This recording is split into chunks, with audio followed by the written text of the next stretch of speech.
Сайн байцгаана уу? За би Амаахын удирдах зөвлөлийн гишүүн Үнэнбат байна. Би Амаахын удирдах зөвлөлийн гишүүн Цэндээ байна.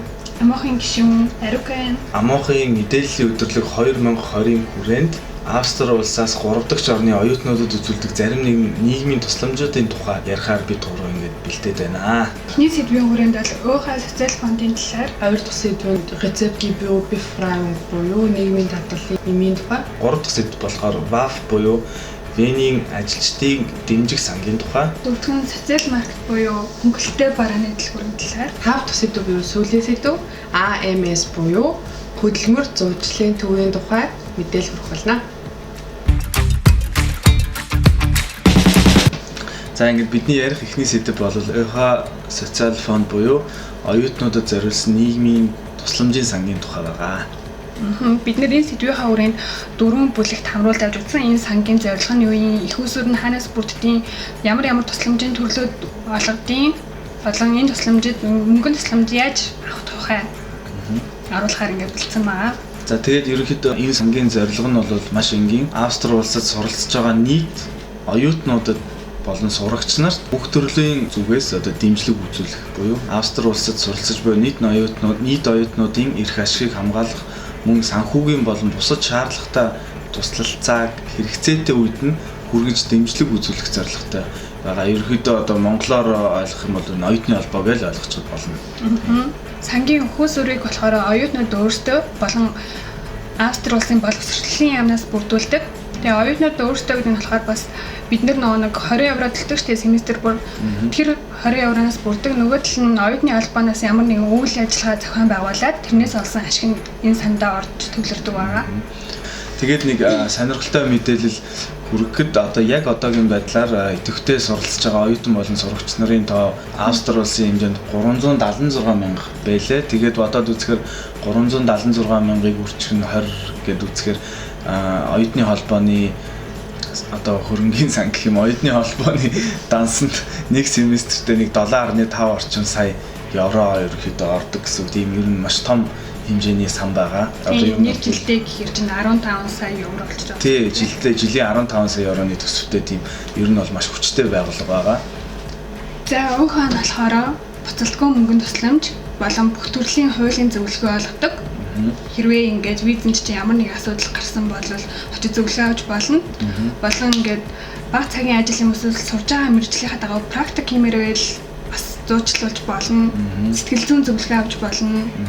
За мөн тэгээд бас ÖХ-гаас цаг үеийн мэдээлэлтэй холбоотой сэтгүүл байнга тогтмол гаргадаг юм байлээ. Яг тэгээд оюутан болох гээд бэлдэж байгаа тэр эсэлтийн шалгалт буюу матура бэлдэж байгаа сурагч нарт бас зориулсан тийм тусламж зөвлөгөөнүүд бас өгдөг юм байлээ. Тэг их мэд айгүй олон төрлийн тусламжуудыг үзүүлдэг юм байлээ. Тэгээд жишээлхэд ÖХ социал фонд болохоор нөхцөл байдлуудад бас олон төрлийн үйлчлэгээнүүд үзүүлдэг. Жишээлхэд одоогийн байдлаар корона вирусээс үүдээд ажилгүй болсон оюутнуудаа зориулаад нэг удаагийн мөнгөний тусламжууд 700 евро өгөх гэх мэтээр юм уу тий. Айгүй тийм маневр сайтай ажилтдаг тийм байгууллага байлаа.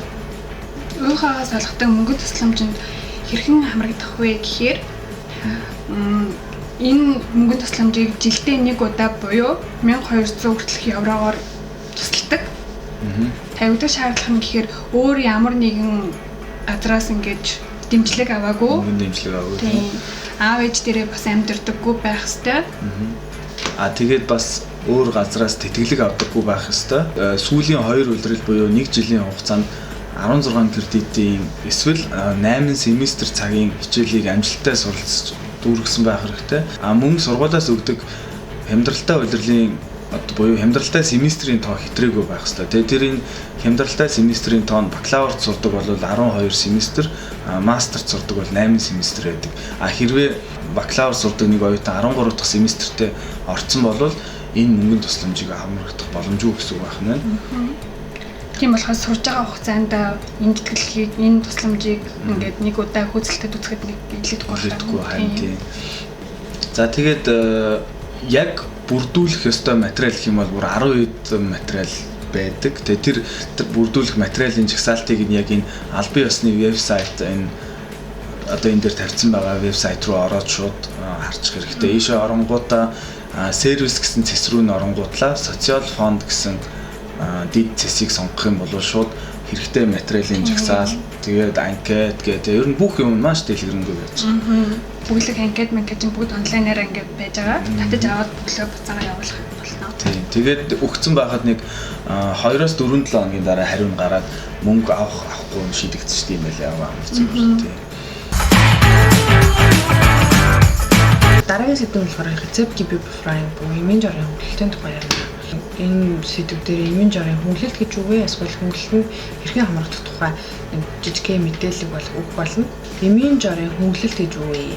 Энэ болохоор бага орлоготой, хүнд хүчтэй, эсвэл түрээн насны гэх мэт хүмүүст австрал улс хөнгөлөлтөөр эсвэл үнгүй эм тарианы үйлчлэг үзүүлдэг. Бидний болохоор оюутнууд бага орлоготой иргэд гэсэн англид орж байгаа болохоор биднэрт бас ийм боломж бас нэгдэж байгаа маа. Бага орлоготой иргэд болохоор 966 евроос доош цалинтай хүмүүс болохоор энэ хөнгөлөлтийг бас авч болно. Оюутнууд чинь ер нь бол 20 цагаар мэлдээд ажиллаж байгаа болохоор 966-аас нэг өндөр авахгүй тий. Тий 966-аас өндөр авахгүй. Хөнгөлөлтөнд хэрхэн хамрагдах вэ? Бас саяны хэлсээр 50 дахь үнцэн шаардлага бол 966 евро 65 евроос доош орлоготой байх. Гэр бүл болон хосууд ер нь бол бараг 1525 евроос доош орлоготой байх ёстой. Одоо энэ дээр бас линкийг өгсөн байгаа. Бүртгүүлэх материалын жагсаалт бол би бас вебсайтыг бид нэр ингээд тавьчихсан байгаа. Тэгээд тийшээ ороод бас илүү мэдээллүүдийг авч болно. За дараагийн сэдв бол WAF буюу Wiener Arbeitnehmerinnen Förderungsfond. Тэгээд яг монголчлох юм бол Виний ажилчдыг дэмжих сангийн тухай ярив. За тэгээд энэ сэдвийн өрөөнд 2 point бэлдсэн байгаа. За тэр нь болохоор сангийн ерөнхийдөө зорилго нь юу юм? Тэр сангаас хэрхэн тусалцаануудыг одоо бид нар 3 дахь орны оюутанд хүргэх боломжтой тэр тухай ярилцсанаа. За ерөнхийдөө энэ сангийн зорилго бол айгүй нэрнээсээ шууд ойлгомжтой байгаа зү тэ.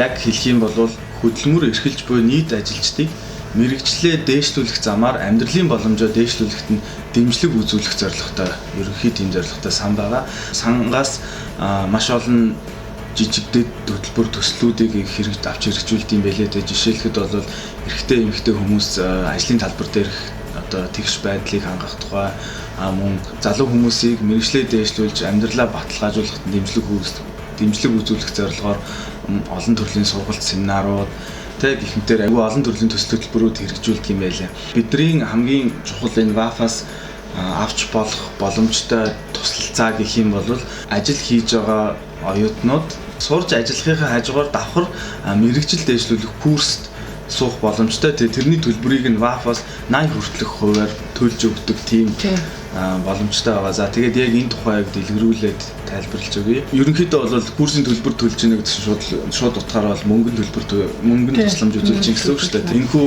мөнгөнд тусламжийг ерөнхийдөө 3 жилдээ нэг удаа хүртэх боломжтой. Ямархуу дистарал одоо шатараатаагаар энэ курст бүртгүүлж одоо тусламжийг хүртэх вэ гэвэл ямар ч лээсэн эхлээд WAF-аас хүлээн зөвшөөрдөг курсээ олох хэрэгтэй. Тэр нь WAF-ийн вебсайт болон BP гэдэг бас вебсайтууд дээр WAF-ийн хүлээн зөвшөөрдөг курсүүдийн жагсаалт байгаа. Тэгээд тэр жагсаалтаа дагуу харж байгаад өөрийн сонирхсан курсээ олох хэрэгтэй. Тэгэхээр юу гэсэн үг вэ гэхээр бүх курсүүд одоо Винд үйл ажиллагаа явуулж байгаа бүх курсүүд WAF-д зөвшөөрөгдөггүй гэсэн үг байхгүй. Тэгээд зарим зөвшөөрөгдөггүй гэсэн үг. Тэгэхээр зөв курсээ хамгийн эхлээд олох шаардлагатай гэсэн. WAF нь болохоор зөвхөн хүмүүс мэрэгчлээ болон цалингаа дээшлүүлэх боломжийг л өрнө олгож өгч байгаа юм байна шүү дээ, тийм ээ? Тийм, ер нь бол цаанаа. Тэгээд нөгөө хэмжээний одоо нөгөө сургалтын төлбөр болоо одоо мэрэгчлэл дээшлүүлэх төлбөрийг бол төлж чадахгүй хүмүүс WAF-аас ингэж тусалцаа аваад ер нь бол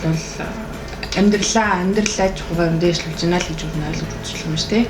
За тэгээд WAF-аас хүлээн зөвшөөрөгдсөн курстэй бүртгүүлээд яг хэрхэн одоо мөнгө тусламж авах вэ гэхээр нэгдүгээр төр олсон курсээс Kostenvorschlag буюу үнийн санал одоо курсын төлбөрийн үнийн саналыг авсан байх шаардлагатай. Хамгийн багадаа Green Fee-гээс илүү цаг буюу 12-оос дээш цагаар ажилдаг байх хэрэгтэй. Сүүлийн 3 сар тасралтгүй ажилласан байх хэрэгтэй. Мөн хүчинтэй визтэй байх хэрэгтэй гэсэн. Ерөнхийдөө энэ 3 шаардлагыг хангаж чадчих юм бол WAF-аас курсын төлбөрийг 80 хүртэлх хувиар хөнгөлөх тийм боломжтой байгаа. За нэг анхаарах зүйл нь юу гэхээр WAF-аас орж ирж байгаа тусламжийн мөнгө чинь курс дуусны дараа орж ирдэг болохоор курстэй 80-аас дээш хүртэн суудсан байх шаардлагатай. Тэгээд суугаагүй эсвэл одоо ингээд 80-аас доош байх юм бол тэр мөнгө орж ирэхгүй байх бас эрсдлүүд бас байдаг. Тэгэхээр тэрийг маш анхаарах хэрэгтэй. Тийм. Тэгэхээр одоо энэ курст бүртгүүлээд Wafa-с тусламж авч байгаа хүмүүс бол курстэй нэгд бүртгүүлээд шийдээд орсон бол заавал курсыг 80-аас дээш хувьтай бас амжилттай төгсөх шаардлагатай шүү гэдгээс анхаарах хэрэгтэй.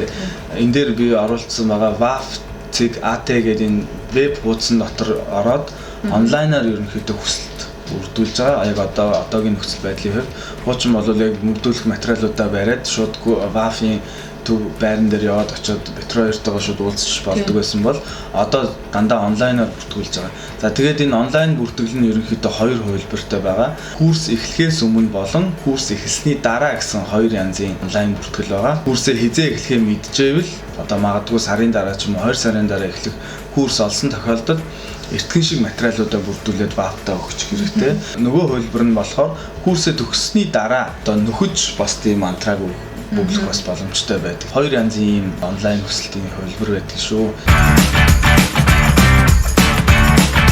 Дараагийн сэдв бол iCafe-ийн ийм социал маркет. Хөнгөлтэй барааны дэлгүүрээр бид нэр үйлчлүүлж болохгүй юу? Талаар ингээ ярих шийдсэн байгаа. Тэгээд энэ социал маркетийн зорилго яаж хэрхэн хөнгөлт идэх талаар ярих болно. Социал маркет нь бага цалинтай болон нийгмийн эмзэг давхрын хүмүүст зориулсан хүнсний дэлгүүр, хүнсний бүтээгдэхүүнүүд нь хвчлэн 80-аас 90% хөнгөлттэй үнээр зарагддаг. 7 ногт дээд тал нь нэг хүн 35 евроны худалдаа авалт хийх боломжтой. Бид нэр яаж хэрхэн хөнгөлт идэх вэ гэхээр оюутнууд ерөнхийдөө бол бага орлоготой иргэд гэсэн ангилд хамаарж байгаа. Хөнгөлт идэхэд зориулсан ийм 50 дахь үндсэн шаардлага нь болохоор нэгдүгээр Вен хотод албан ёсны оршин суугчаар амьдардаг байх ёстой. Бас орлого нь ганц бие хүнд 1259 евроноос бага цалинтай. Хэрвээ гэр бүл буюу хосууд байх юм бол 1618 евроноос бага цалинтай. Хэрвээ хүүхэдтэй ганц бие хүн байх юм бол хүүхэд нь 377 евроны нэмэлт одоо ганц бие хүний цалин дээр нэмэгдээд 377 евро 7 евро нь орох юм байна шүү дээ, тийм ээ.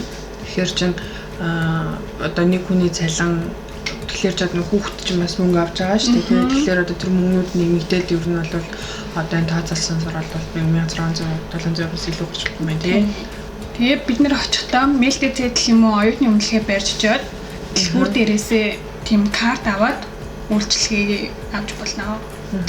Тэгээд энэ дэлгүүрийн байршлуудыг энэ албан ёсны вебсайтаас нь ороод хараарай.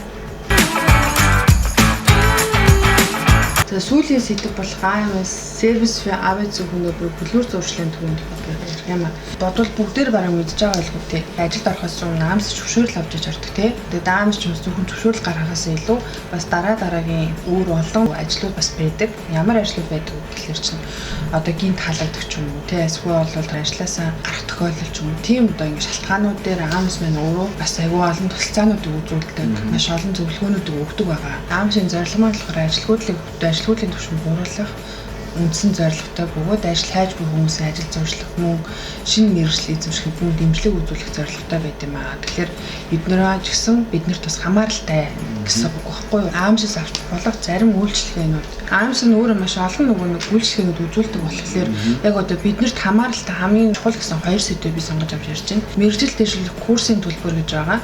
Тэр маань юу гэхээр бүхэн өөрөө ажилгүйд болж байгаа тохиолдолд шинээр өөрөө сурахыг хүсэж байгаа. Эсвэл одоо энэ байгаа нэг гагцсан байгаа ажлын талбараас зайлсхийж өөр ажлын талбарыг сонирхож байгаа тохиолдолд энэ аамс нь өөрөө энэ төлбөрүүдийг бол бүрэн төлж өгдөг, 100% төлж өгдөг байгаа. Тэрнээс Wafa-с ялгаатай. Wafa болон аамс хоёрын ялгаатай энэ байдал нь болохоор маш энгийнээр тайлбарлах юм бол Wafa нь ерөнхийдөө ажил хийж байгаа, яг хийж байгаа ажилдаа сэтгэл хангалуун бус ч юм уу эсвэл олж байгаа орлогоо жоох нэмэгдүүлэх сонирхолтой бол Wafa-д хандаад нэмэлт сургалтанд суугаад мэргэжлээ дэвшлүүлээд цалингаа нэмж байгаа бол аамс нь болохоор яг бүр ажилгүй болцоод тэгээд ямар ч хамаагүй нь ажилд орохын тулд мэргэжилтэй байх шаардлагатай. Тэгэхээр тэр мэргэжлээ эзэмшигт нь аамс-ээс тусалж байгаа гэсэн хоёр янз байгаа. Аамс бол Wafa-ийн ялгаатай жишээ харах юм бол тий. Бид нар ийм 20 цагаар ажиллаж байгаа тохиолдолд татвар төлж байгаа шүү дээ.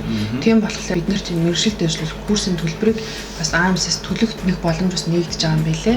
Хамгийн чухал нь зөвлөгөө өгч байгаа Петроятойгоо аягүй сайн ярилцах хэрэгтэй юм байлээ.